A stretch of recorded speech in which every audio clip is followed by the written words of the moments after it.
Hello students, आज मैं class 10th का टॉपिक जो रिप्रोडक्शन स्टार्ट किया था। रिप्रोडक्शन में मैंने मोड ऑफ रिप्रोडक्शन की बात किया। मोड ऑफ रिप्रोडक्शन में जिसमें एसेक्सुअल और सेक्सुअल रिप्रोडक्शन के बारे में बात कर रहा था।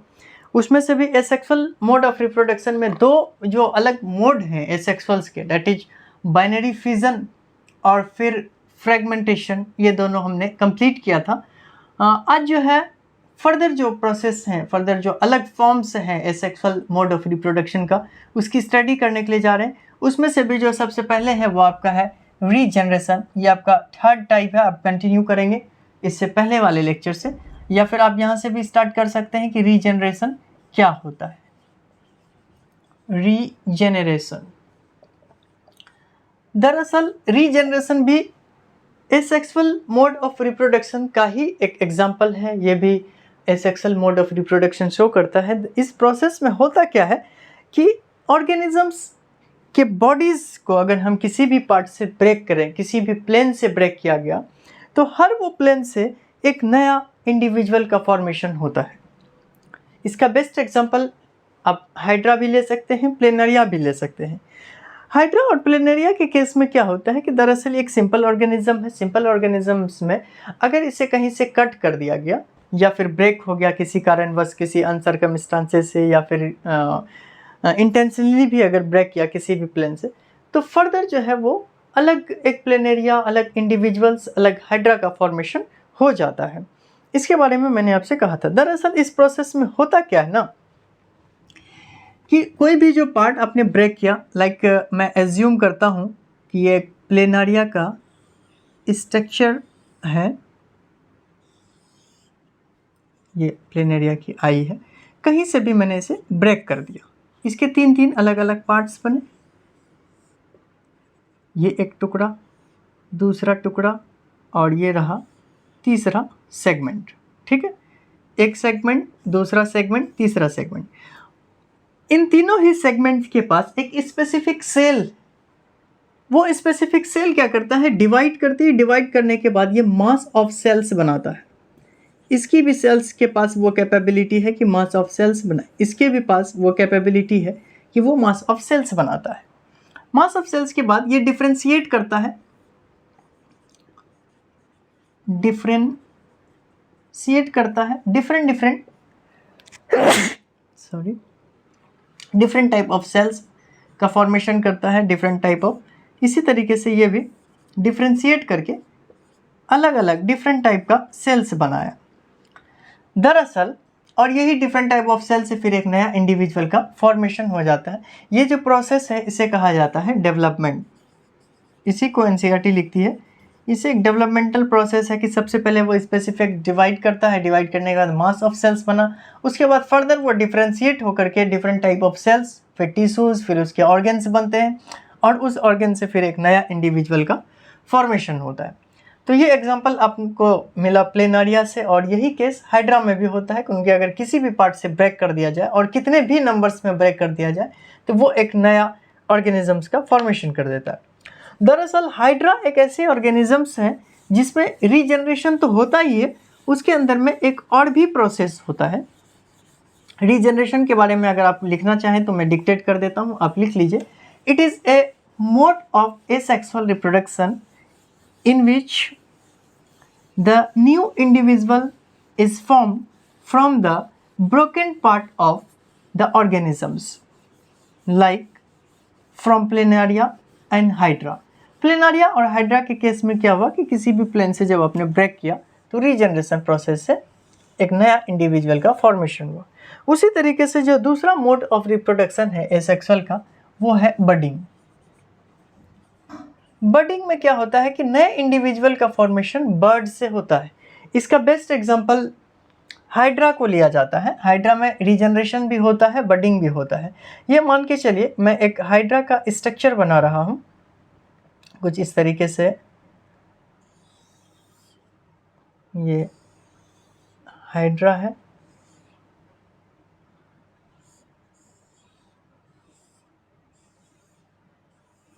ये हाइड्रा की स्ट्रक्चर है, और ये हाइड्रा की आई है बाय द वे। इसमें क्या होता है कि एक स्पेसिफिक सेल है एक स्पेसिफिक लोकेशन पे, ये लोकेशन एनसीईआरटी में राइट साइड में दिखाया है, लेकिन इस हाइड्रा के बॉडी में कहीं भी ये डिवाइड कर सकती है। स्पेसिफिक सेल्स की बात करते हैं। लाइक मैंने एक हाइड्रा का स्ट्रक्चर को ड्रॉ किया, ये कुछ इस तरीके से, ये दूसरा हाइड्रा की बॉडी, एक स्पेसिफिक सेल लेते हैं जहाँ के यहाँ पर अगर डिवाइड हुआ तो कुछ पार्ट जो है वो प्रोट्रूड कर गया। प्रोट्रूड करने के बाद ये पार्ट और भी फर्दर डेवलप करती है।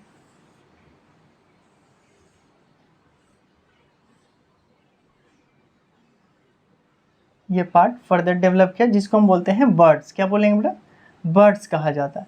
और इसी बर्ड से फिर एक नए इंडिविजुअल का फॉर्मेशन होगा। यह बर्ड देख रहे हैं, ये बर्ड ब्रेक होगा, डिटैच्ड होगा, डिटैच होने के बाद एक नया हाइड्रा का फॉर्मेशन हो गया। और इसी प्रोसेस को कहा जाता है क्या? ये कुछ इस तरीके से आप बना सकते हैं। ये हाइड्रा की अलग अलग टेल्स हैं, और यहाँ से जो एक बर्ड बना था, इससे भी आप अलग अलग, ये हाइड्रा है। अब ये डिटैच होगा, नया हाइड्रा का फॉर्मेशन होगा। मतलब ये भी एक एसेक्सुअल मोड ऑफ रिप्रोडक्शन है। इसमें न्यू इंडिविजुअल का फॉर्मेशन किससे हुआ? बर्ड से हुआ। इसे भी मैं आपको डिक्टेट कर देता हूँ कि it is a form of, या it is a mode of asexual reproduction in which the new individuals are produced from the buds. ठीक है, लाइक इन द हाइड्रा। अब मैकेनिज्म क्या था वो मैंने बता दिया कि एक पर्टिकुलर लोकेशन पर इसकी सेल जो है उसी जगह पे डिवाइड कर रही होती है। जब ये डिवाइड करता है तो जैसे ह्यूमन बॉडी में ट्यूमर होता है कि एक पर्टिकुलर जगह पे ही बार बार डिवीजन हो रहा है तो सेल प्रोट्रूड कर देता है, या फिर कोई पार्ट जो है वो सोलन हो जाता है, फूल जाता है। उसी तरीके से हाइड्रा के केस में भी फूलता है, उसे बर्ड कहा जाता है। और इसी बर्ड से फिर नए इंडिविजुअल का फॉर्मेशन होता है। और इसी के साथ बर्डिंग के साथ साथ एसेक्सुअल रिप्रोडक्शन में एक और भी प्रोसेस है जिससे एक नए इंडिविजुअल का फॉर्मेशन होता है। इसे कहा जाता है वेजिटेटिव प्रोपेगेशन। क्या बोलेंगे बेटा? Vegetative propagation. Vegetative propagation mainly plants में होती है, और ये प्लांट्स में वो भी वेजिटेटिव पार्ट्स है। दरअसल प्लांट्स की अगर हम बात करते हैं तो इसमें दो टाइप के पार्ट्स हैं, एक तो वेजिटेटिव पार्ट, दूसरा रिप्रोडक्टिव पार्ट। रिप्रोडक्टिव पार्ट की स्टडी आप सेक्सुअल रिप्रोडक्शन के केस में करेंगे। और ये मान लेते हैं फ्लावर है, ठीक है। तो इसमें देखिए, इस वाले रीजन को हमने कहा क्या? रूट, इसे स्टेम कह रहे हैं, और यहाँ पर लीव्स है। ये तीनों ही पार्ट वेजिटेटिव पार्ट है, जबकि ये जो फ्लावर है वो रिप्रोडक्टिव पार्ट है। तो रिप्रोडक्टिव पार्ट से तो सेक्सुअल रिप्रोडक्शन होगा क्योंकि इसमें रिप्रोडक्शन वाली बात है, और वेजिटेटिव पार्ट से अगर करते हैं जिसे कहा जाता है वेजिटेटिव प्रोपेगेशन। दरअसल इसमें नया इंडिविजुअल का जो फॉर्मेशन होगा वो प्लांट्स में या तो रूट से हो जाएगा, या स्टेम से होगा, या लीव से होगा। स्टेम से कैसे करते हैं? जैसे कि ग्राफ्टिंग वाली बात है। आप अगर रोज़ प्लांट्स की बात करें, रोज़ प्लांट के स्टेम को हमने इस तरीके से कट किया, और कट करने के बाद मान लेते हैं यहाँ पर सॉइल में मैंने इसे पुटअप किया, तो अल्टीमेटली कुछ दिनों के बाद ये जो स्टेम है एक नया रोज़ प्लांट्स का डेवलपमेंट कर लेगा, और फिर इसमें रोज़ खिल करके भी आएगा। समझ पा रहे हैं? तो एक तरीके से आपने क्या किया कि स्टेम से नया प्लांट का फॉर्मेशन कर लिया, इसे कहा गया ग्राफ्टिंग। ये सिर्फ रोज़ एक एग्जांपल नहीं है, बहुत सारे प्लांट्स हैं। मैंगो में कर सकते हैं, लीची में कर सकते हैं, गोवा में कर सकते हैं, एंड अदर प्लांट्स में भी किया जाता है। उसी तरीके से लीव्स की अगर बात करें तो इसका बेस्ट एग्जांपल है ब्रायोफाइलम। मान लेते हैं ये लीव स्टॉक है ब्रायोफाइलम की, ये ब्रायोफाइलम की लीव्स। ये जो नोचेस आप देख रहे हैं, और इसी नोचेस से यहाँ पर एक बर्ड का फॉर्मेशन होगा, बर्ड से फिर नया अलग प्लांट्स बन जाता है। ये नोचेस मान लेते हैं ये लीव्स फॉल कर गई सॉइल में, सॉइल में जैसे जाता है इसी नोचेस से एक नया बर्ड का फॉर्मेशन होता है, और वो फिर एक नया प्लांट्स बना लेता है, कुछ इस तरीके से। सॉरी, ये रूट अंदर की तरफ जाएगा और ये नया प्लांट्स बना, ठीक है। तो ब्रायोफाइलम के केस में क्या आया? इसका नाम है ब्रायोफाइलम। आपने क्या देखा कि लीव्स से नए प्लांट्स का फॉर्मेशन हुआ है। लीव्स फॉल की सॉइल में, वो स्टेम को भी मैंने सॉइल में दिया था। दरअसल सॉइल में देने का मतलब यह है कि उसे मिनरल न्यूट्रिशन जो भी उसके रिक्वायरमेंट है वो फुलफिल हो जाए। उसी तरीके से रूट में भी करते हैं, जैसे शुगर बीट हो गया। स्टेम का बेस्ट एग्जांपल आप शुगर कैन भी ले सकते हैं, और रूट में मैं कह रहा हूँ शुगर बीट के बारे में। अगर आपने उसे लगाया तो उससे भी एक नया प्लांट्स का फॉर्मेशन हो जाता है। तो वेजिटेटिव प्रोपगेशन में भी आप लिख सकते हैं कि it is a mode of asexual reproduction in which the new individuals are form from the vegetative part of the organisms like, या डेट इज लिख सकते हैं रूट, स्टेम एंड लीव्स। तो वो कहलाएगा क्या? Vegetative reproduction. उसके बाद एक और भी है मोड जिसे कहा जाता है स्पोर फॉर्मेशन। एक और मोड है, उसे कहेंगे क्या? Spore formation. दरअसल नए इंडिविजुअल का जो फॉर्मेशन होगा वो स्पोर से होता है। अब स्पोर कहाँ बनेगा, कैसे होता है, इसको देखिए। इसका जो एग्जांपल है स्पोर फॉर्मेशन का वो है फंजाई। फंजाई के केस में क्या होता है, ब्रेड के ऊपर में या फिर आप किसी अगर मॉइस्ट एरिया को देखा होगा वहाँ पे फंजाई ग्रो करती है। फंजाई के बॉडी को हम बोलते हैं हाइफा। मान लेते हैं ये जो नेटवर्क लाइक स्ट्रक्चर है ये फंगल बॉडी है, इसे हाइफा कहा जाता है। हाइफा से ही एक थ्रेड लाइक स्ट्रक्चर निकलती है, ठीक है, और इस थ्रेड लाइक स्ट्रक्चर में फिर एक सैक लाइक स्ट्रक्चर डेवलप होता है जिसको बोलते हैं नॉब। एक चीज़ ध्यान रखिएगा कि कोई भी चीज़ जो सैक लाइक होता है उसे कहा जाता है, उसको जीएम से डिनोट करते हैं, और इसके अंदर में भरा होता है स्पोर्स। तो इस स्ट्रक्चर को कहा जाता है स्पोरेंजियम। क्या कहेंगे? स्पोरेंजियम। ये है हमारा हाइफा। फंगल बॉडी है, फंगल बॉडी में से एक स्ट्रक्चर डेवलप हुआ है, इसे कहेंगे स्पोरेंजियम। स्पोरेंजियम में स्पोर है।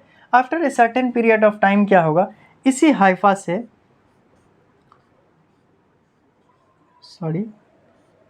ये जो प्रोट्रूडिंग पार्ट आप देख रहे हैं यहाँ से स्पोर्स बाहर आएगा। बाहर आने के बाद हर वो स्पोर से फिर से एक नया फंगल बॉडी बना लेगा।